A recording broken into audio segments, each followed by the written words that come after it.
Oh, I'm sorry, guys. I just got back from my slave ship and shit, and yeah. Oh my god. Hey guys. All right, here. All honesty, here to talk to you about clippings. Yeah, clippings, Splendor and Misery. All right. In my opinion, the most underrated album of 2016. And let me put this out there. I think this album's better than Bottomless Pit. I think I might get a lot of hate for this, but I really do think that. And with clipping, back in the day, I used to jam to the album CLPPNG, whatever you call it. I used to listen to that album all the time. I thought it sounded so good. I love the song "Work Work" and all that stuff. And that album's still good. I still like it to this day, but at times, there's a handful of tracks I don't care for on CLPPNG now. It's still a great album, but I don't like Tonight. I don't like. Well, I guess you can say you don't like the last track, but it's kind of just an interlude, almost. I don't know what you would call it, and I think some of the features on it are a little cringy, along with David versus lines. And one thing, David Diggs is an incredible lyricist and MC. He has a very fast rapping ability, but he's also a very good songwriter, and that's a lot of people underestimate about him about that, because he writes all the lyrics. He's actually a really, really good songwriter, not only a good MC. And this is kind of where that album kind of shows for his lyricism, in my opinion. This is a concept album, basically. It's a science fiction concept album. It's almost like the 2001: A Space Odyssey of hip hop in a way, unless you can't. I don't know, Deltron 2030 or something. I don't know, but the song "Giving Bad People Good Ideas" alone is better than anything, and it's Splendor and Misery. Nope, that's actually one of my least favorite songs on Bottomless Pit.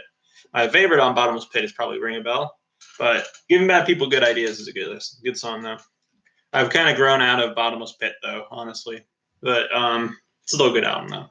But anyways, now even I might show you the packaging on here.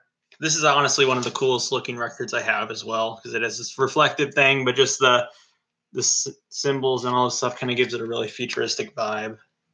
And even the sleeve is really cool, and even the inside of it, even the download code. So it's like spacey and all this stuff, The inside of it is. It's really cool packaging, which is clippings pretty good with that stuff. So. But anyways, this is a concept album. It's and I think David Diggs' songwriting and lyricism, MC verses really play a major role in here, because as you know, clipping has some very, very noisy, abrasive music. They're very influenced by harsh noise with their hip hop music, and CPL and G are the best. This one, they kind of lost me. Yeah, I used to think CLPP and G was better too, but now I kind of like this album more. But anyway, so it's also kind of indented. I don't know if you can see that, but all right. So now, anyways, so now let me see here. Anyways, about the noise music. So it is very obvious that clipping is very influenced by noise music, harsh noise in their music, but in their other two albums, the noise music doesn't really have it's just kind of there. It doesn't really have much of a purpose other than just being really experimental. But in here, they use the noise as a subject for as an instance for the part of the concept. So at the beginning, it hints that the person escapes from the ship and it plays all this harsh noise, but it sounds like something like mechanics breaking apart and all this stuff, like he's escaping a ship. So the noise actually serves a purpose, which I think is a pretty good spot for this album.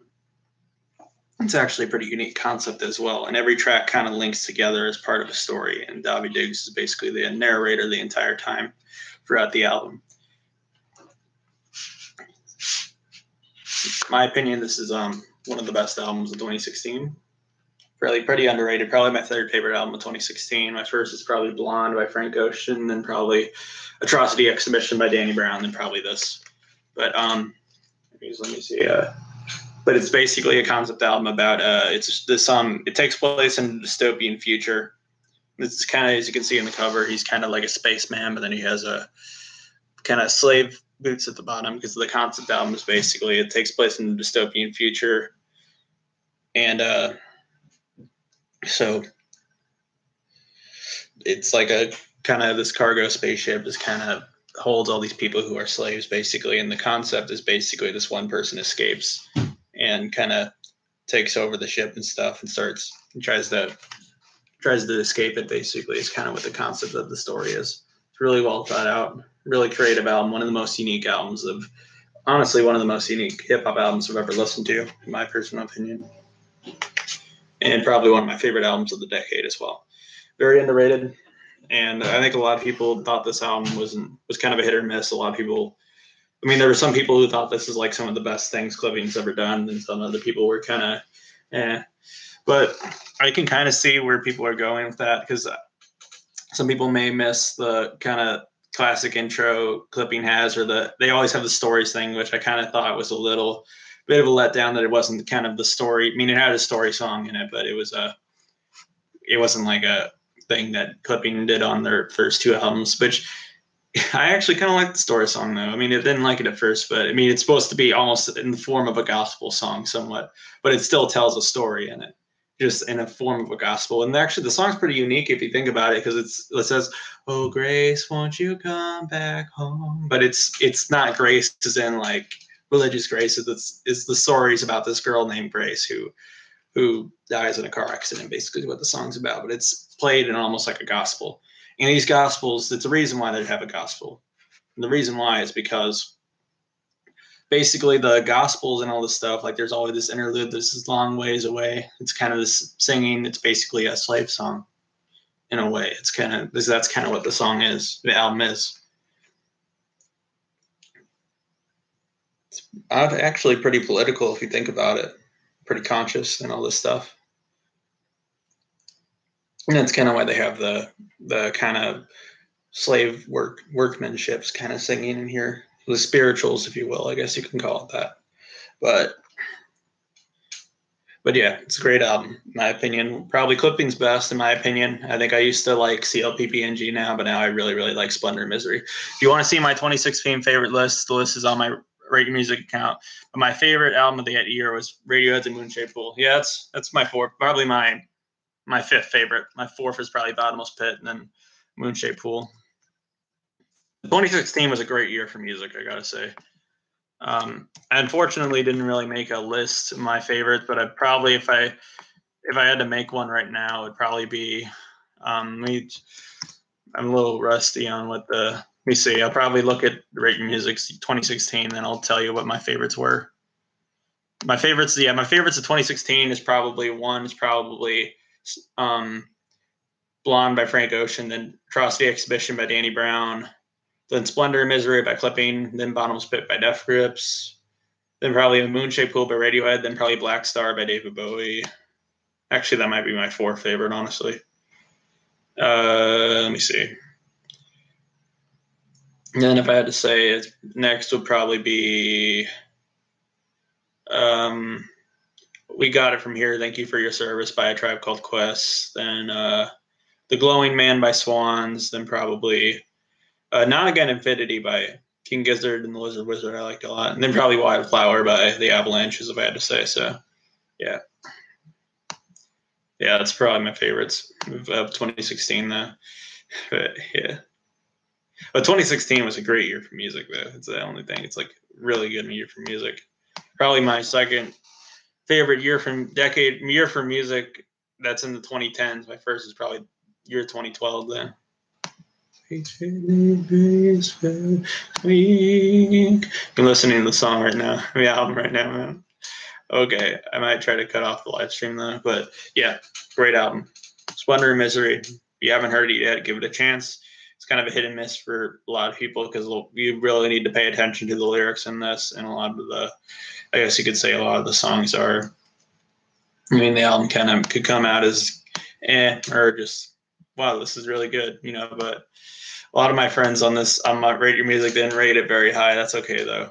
But 2016 was by far my favorite year in music for the decade.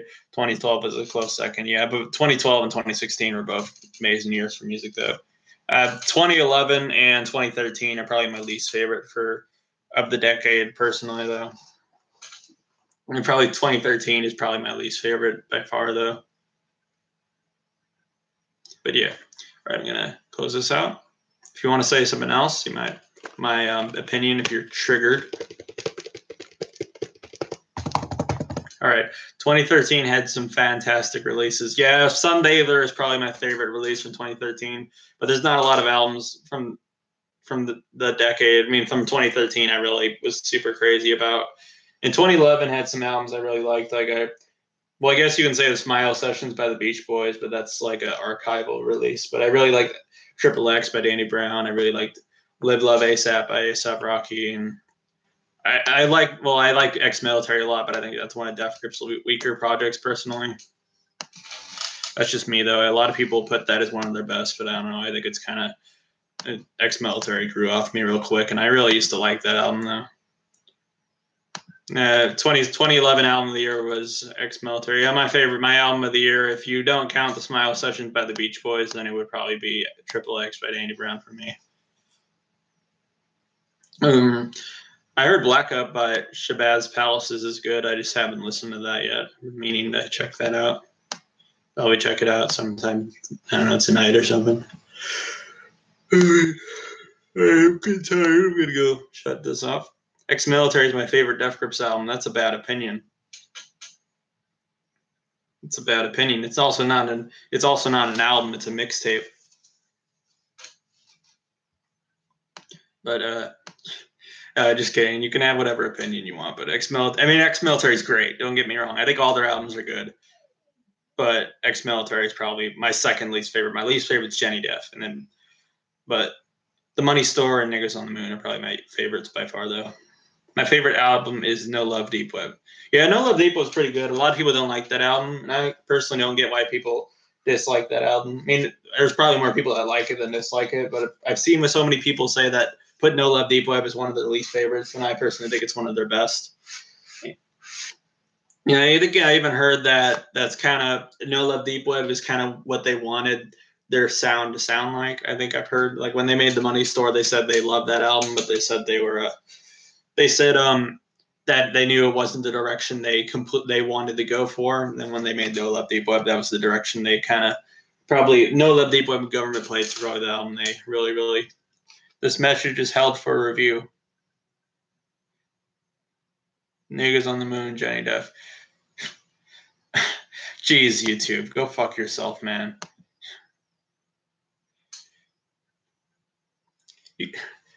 Go fuck yourself, YouTube. You're gonna try to.